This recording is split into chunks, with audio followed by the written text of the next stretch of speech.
kangit-ngit o mga suliran sa kalibutan, suliran sa mga kabataan, nagkadaiyang korupsyon sa katilingban, ug bisan sa atong simbahan, adiksyon o suliran sa droga, panagbahin-bahin sa katawhan, sa relihiyon o tinuhuan, ug uban pang mga suliran, unsay mga hinungdan na ining tanan.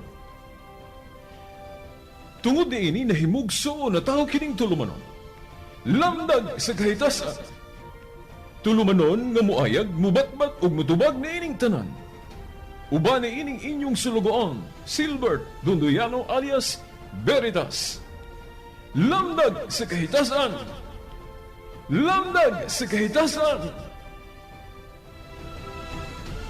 Ang maong tulumanon, inyong madungog madag adlaw, Lunes hangtod Sabado, sa may alas 6:30 ngadto sa alas 7 sa gabi. Ug sa adlawng Domingo, alas 2:30 ngadto alas 3 sa hapon.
Okay, ang lamdag sa kahitasan walay laing source o gigikanan, maogyod ang langit nung amahan o ang Dios.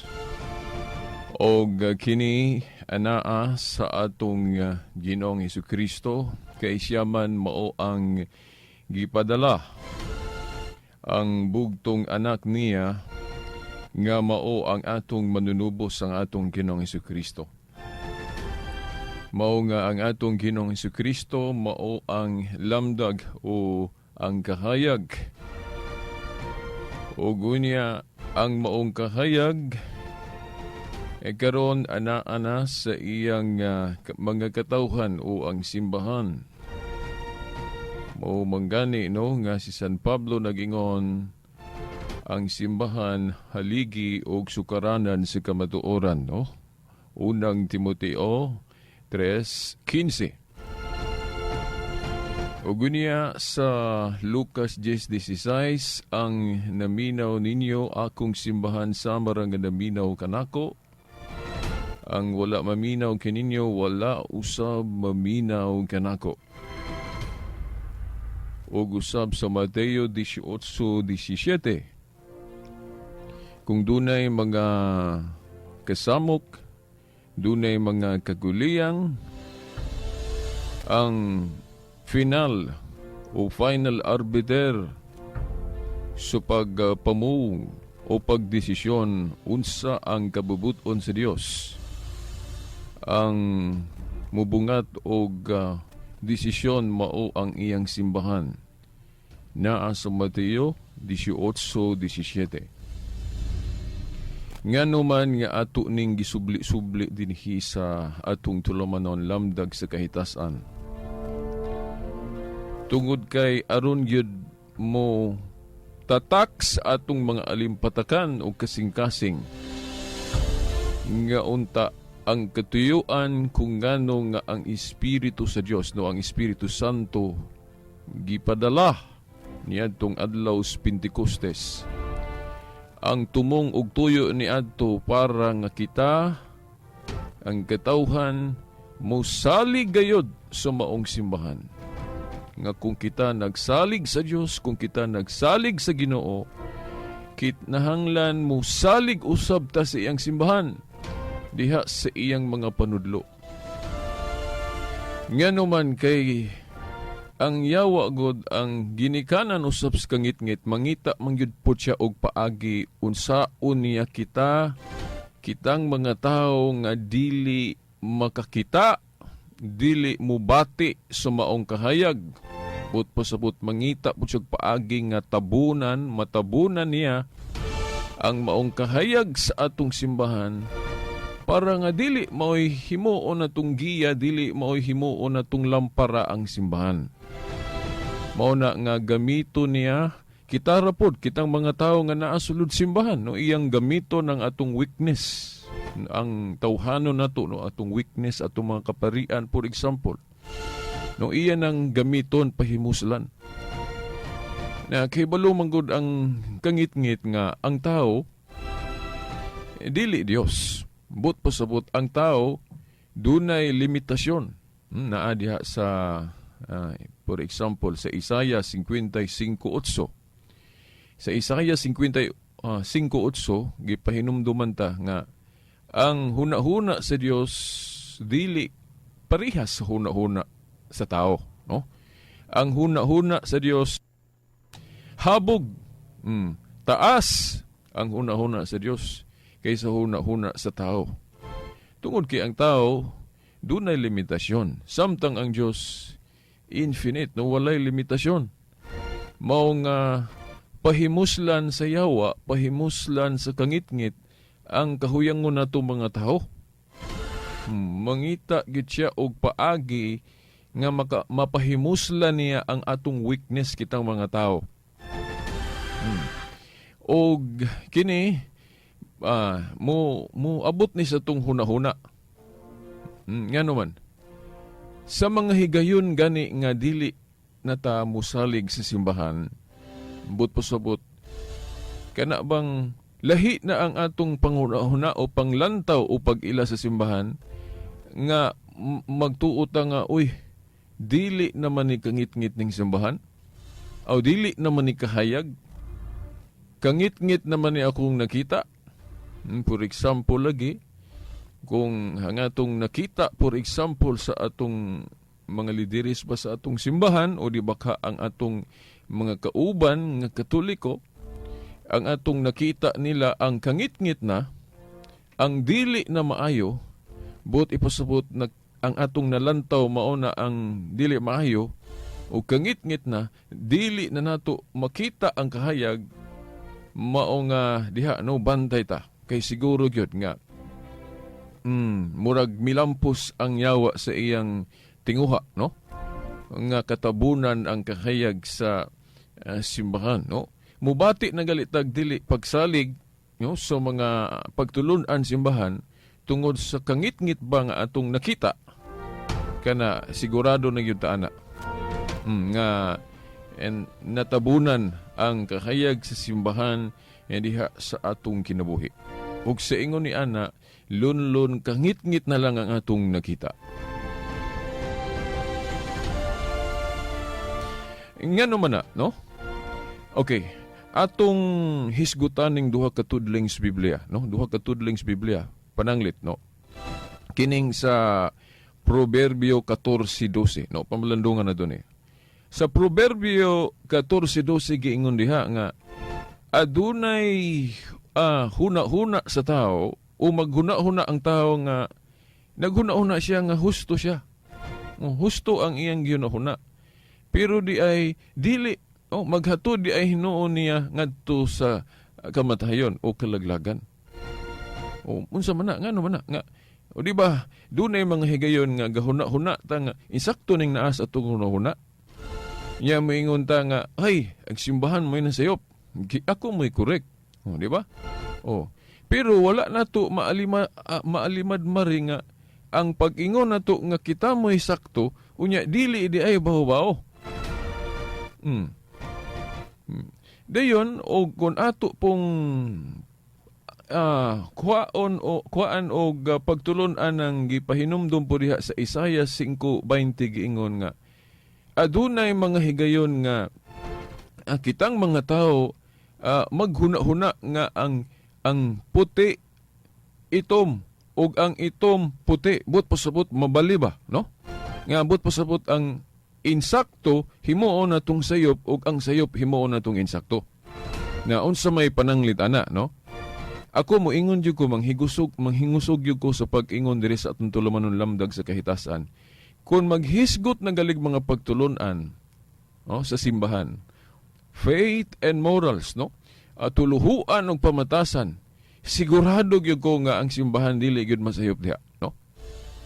Ngano man kay ang nagiya sa simbahan dili tao, no? Kundi Espiritu Santo. Prueba katong akong giingon ninyo sa Adlaw Pentecostes napadala ang Espiritu Santo. Unya unsa may trabaho anang Espiritu Santo? Mugiya, mutultol sa iyang simbahan para dili makatudlo og sayop, no?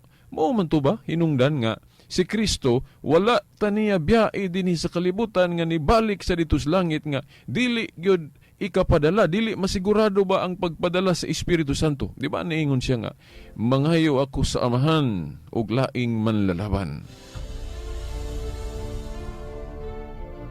Mangayo ako sa amahan ug laing manlalaban nga makig-uban kaninyo. Ngano man na unsa may significance ana kay kahibalo man gyud ang Ginoo nga kung pasagdan lang niya ang iyang katawhan diri sa yuta nga walay mugiya nga dili masayop o kasaligan.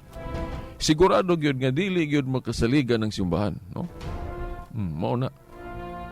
Mao na nga kibalo ang Ginoo nga kanang atong mga mahimong mensahero o pare, obispo, santo papa, hibalo ang Ginoo nga tao na masipyat, no? Sipyat, mga klaro, si Pedro, si Judas, si Kristong nagpili, naghudas. Mao na nga kibalong Ginoo ana ang weakness sa tao kibalong Ginoo mao na nga ingon siya nga unsaon man ni nga kining akong simbahan nga gitukod ako gigatukod ani. Masaligan yun nila, no? Nga kinahanglan musalig yun sila ini kay ako guning tukod. Mao na nga dili ni pwede kung biyaan ako akong simbahan nga walay mugihang dili masayop. Mao na nga kinahanglan ang Espiritu, ambot pasabot ang ikatulong persona sa Dios ba? Kay kung atong basahon go ng Henesis 1:26, ang Dios dili usa lang ang persona, no? Mao ni kanang Santissima Trinidad, di ba? Kay naingon ang Dios diha buhaton nato ang tao sama sa atong dagway. Denotes plurality of persons ang Godhead ay. Munya giklaro na sa San Mateo 28:19 nga tulo na, no? Tulo na Amahan, Anak ug Espiritu Santo. O mao na ang Espiritu Santo mao gipanghayo sa ni Kristo nga ikapadala nga inigbalik niya sa langit. Mapadala ni para nga kining simbahan nga akong gitukod makasalig but pasabot na agud siya kahayag. Mao na nga dili gyud mahitabo nga ang simbahan walay kahayag. But ipasabot diha sa mga pagtulunan naa diha ang kahayag sa simbahan nga Katoliko. Unya kanang kangit-ngit diha na ato na makita sa mga buhat. Kay maigo man po na atong mga lider sa simbahan. Matintal man kita pod nga mga sakop utro pod mas daghan ta, no? Kay mas daghan man ta kaysa ministerial na to. Mga pare. So mao na ini ganig makita nato kana rang dili maayo nga makita natong binuhatan sa atong lideri sa simbahan o mga sakop kana ragali atong makita but pasabot kangit-ngit ragali moy naglabi sa atong unahuna og pagbati di sa simbahan mao nang mawad-an nata pagsalig niini dili nata mutuo sa iyang mga pagtulunan sa diha sigurado gyud ningisi na ni kaingon nagyawa nga milampos ko. Pero istorya raman na, no? Muna yung ipatuo sa yawa, ano sa kangit-ngit nga nilampo siya. Pero wala biya. Wala oy. Kaya ang simbahan kapadayon raman gihapon, no? O gunya, mahimong milampo siya sa pipila ka mga Kristohanon nga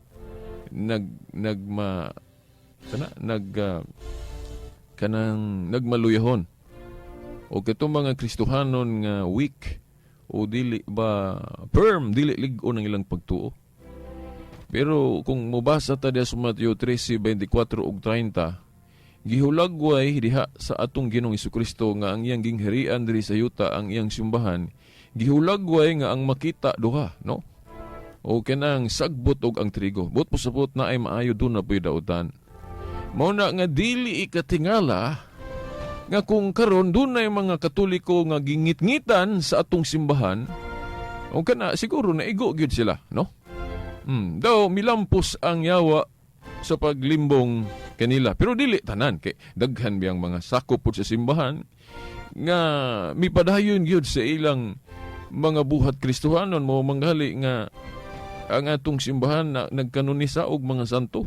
Pagpaila, pagpagituyo na nga madeklara nga kapahibalo sa tibuok kalibutan nga taliwala aning mga nabiktima sa yawa na apoy biktima sa kahayag. But pasabot na ay nahimo pong mga trigo o ulsana ni ini kining mga gipangdeklara nga santos sama ni Padre Pio.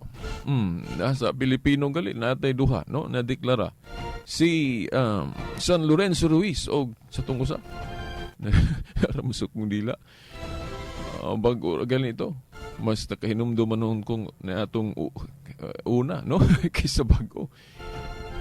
Sige lang maato ra na kamo mismo nakahibaluan na, no.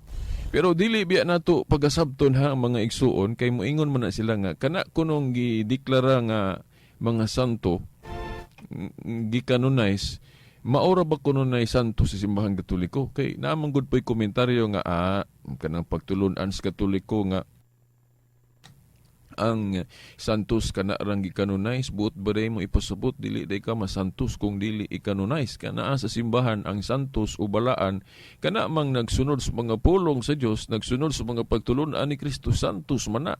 Buot pasabot dili kinahanglang ikanonize ang usa ka santo. Ang katinawan o lamdag Katoliko ana mao nga tinuod nga ang pagkasantos mao nang pagbuhat sa mga pagtulunan sa Dios o pagtulunan ni Kristo. Mao nay definition yun, biblical definition. But pasabot kung nagsunod ka sa mga pagtulunan nga Kristohanon, santos ka. Kay kanagong deklarasyon, canonization, dili man na buot pasabot nga ang santos sa atong simbahan Katoliko kana arang gi-canonize. Dili na buot pasabot ingon ana, no? Dili na mga tinahod nga ting paminaw. Kanang pag-canonize og santos, pagdeklara na pagtuboy o pagdeklara nga kanang tawhana dili gyud malalis ang iyang kasantos. Para ba nga kitang mga tao makasiguro ba ta nga kung magdebosyon ta, maghimo tag example kay naa man gud sa unang Korinto 11:1 nga niingon si San Pablo. Niingon si San Pablo sa unang Korinto 11:1 nga panig-ingon kamo kanako, ingon nga nanig-ingon ako ni Kristo. O sa laing pagkaistorya, himo apog ko ninyong example, ingon nga si Kristo gihimo na kong example. So mao na nga gitudluan ta nga ato pud ang himuong example ang mga santos. Mao na nga ang simbahan mugiya nato kinsa gyud ng mga tao nga tinuod gyud ang ilang kasantos di gyud malalis. Mao na nga magdeklara o magcanonize ang simbahan. Kay gitagaan po siya gahom sa pagdili og pagtugot. Pero dili bot pasabot nga ang santos sa simbahang Katoliko kana arang gi-canonize o gideklara, dili na mao. Kay ang labing nasayod gyud sa kung kinsa gyud ng mga santos ang Dios raman. Pero gitagaan ta og definition, gitagaan ta giya diri sa Biblia og unsa nang santos. Ang santos gyud kanang nagsunod sa mga pagtulunan sa Dios. Og kana pong makita nato nga dunay mga milagro nga nahimo nila nga nagpakita nga sila santos gyud, gigiyahan gyud sa Espiritu sa Dios. Dili na but pasabot. But pasabot nga ang santos sa Katoliko naay gitawag og undeclared, nga ang Dios ra gyud mo'y nasayod. Pagkadaghang kayong mga nangasantos, for example, katong panglutos sa mga Kristohanon dito sa Roma, katong sa mga unang siglo, ikaduha, ikatulo, no? Nga gilutos ang mga Kristohanon, Katoliko, niadto pinanguluhan sa mga emperador nga pagano. Pagkadaghang mga namartir nga Kristohanon ato, nga wala na ma-canonize, ma-declare. So, mao nabot pasabot nga, ang santos sa Katoliko dili but pasabot kana rang gideklara o gikanonize. Ang purpose anang declaration para nga kitang mga tao nga buhi pa diri magiyahan ta magiyahan ta sa atong simbahan kinsa ng mga tao nga atong gituhuan nga santos nga dili gyud kaduha-duhaan ng ilang kasantos. Dili but pasabot nga ang santos kana ra gyung gikanonize. Nakuha na to. Pero sa gunas pag-ingon mga igsuon nga kasi aning Biblia ang gikanonize sa simbahan pila ka libro kinirang 73. 46 sa daan sa Bagong Testamento 27. Muna nga mo total og 73 books. Pero sa Protestantism wala nila gi-apil tong 7 books sa Old Testament natong Katoliko. Muna nila 39 sa Old Testament, sa New 27 parehas ra man tag New Testament. Mo nang ang ila 66 books ra. Niya ang ga-canonize anang 73 books sa atong simbahan, simbahan na natong Katoliko. Pero dili but pasabot nga ang Word of God, ang Word of God kana rang gi-canonize kay naa may Word of God nga wala diha na masulat kay naa sa 2 Tesalonica 2:15 nag-ingon man si Pablo diha nga barog kamo nga malig-on sa mga tradisyon nga among gitudlo kaninyo pinaagi gwali nga binaba og sa sulat. So naay wala na masulat gibinaba na lang. Unya si Juan pod sa Juan 21:25 nag-ingon siya dili tanan na sulat, no? Sa ato pa naapay Word of God nga wa na masuwat. Mo nang na unwritten word of God, no, mo nang gitawag gali nato nag tradisyon, no, kan apostolic tradition.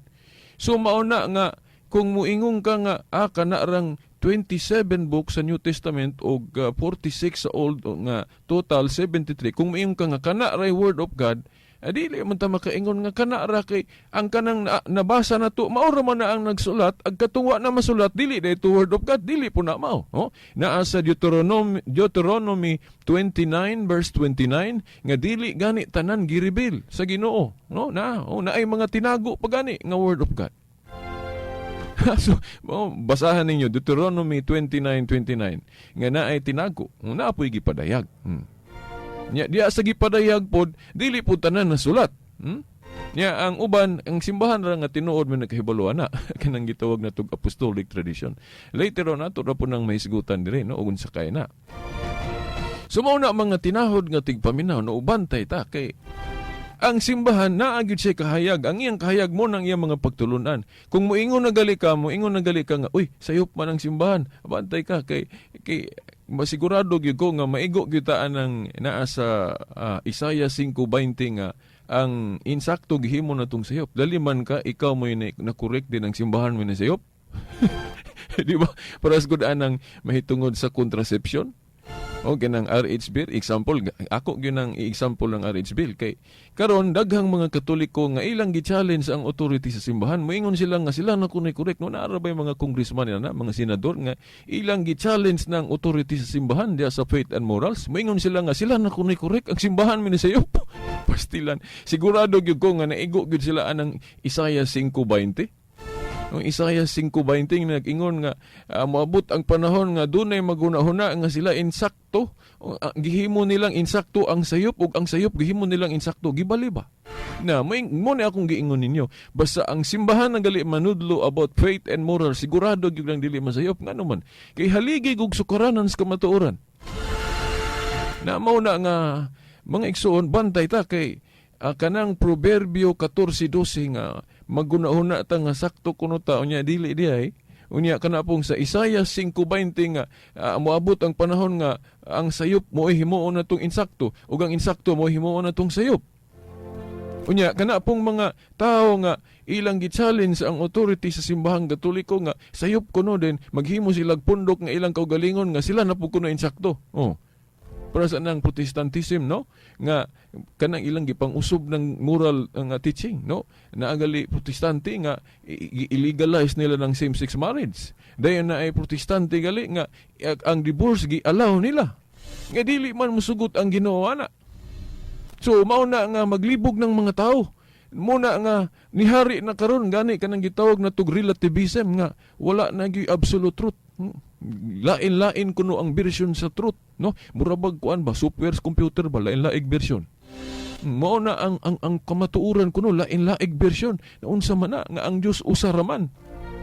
No, mao na ang bantay ta mga igsuon. Mao na nga karon no, pikin naman atong panahon ato ni siyang ipadayon ugma no. No, ako mo kuan ko ninyo. Mo warning you ko ninyo no, basta ka mo bati na galing tagdili pagsalig sa simbahan kana bantay sigurado gyud nga natamaan gyud tas demonyo ana.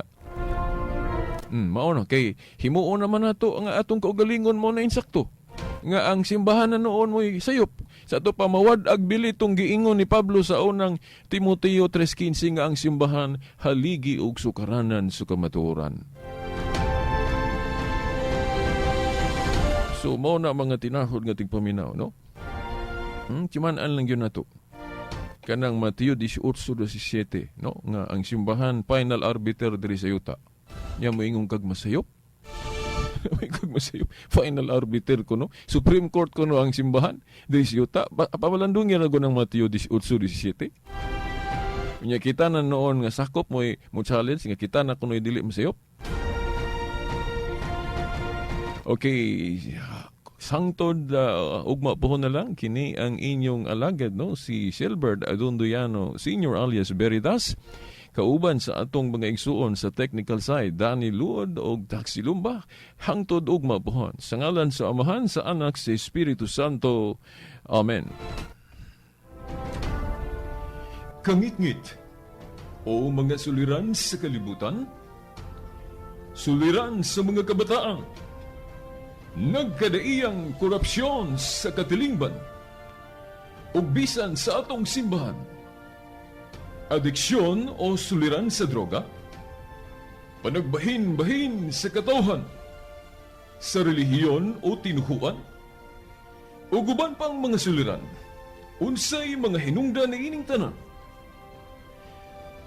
Tungod ini na himugso na tao kining tulumanon, lamdag sa kahitasan, tulumanon nga muayag, mubatbat o mutubag na ining tanan.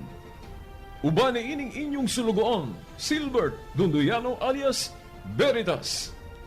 Lamdag sa kahitasan! Lamdag sa kahitasan! Ang maong tulumanon, inyong madungog matag adlaw. Lunes hangtod Sabado, sa may alas 6:30, ngadto sa alas 7 sa gabi. Ug sa adlawng Domingo, alas 2:30 ngadto alas 3 sa hapon.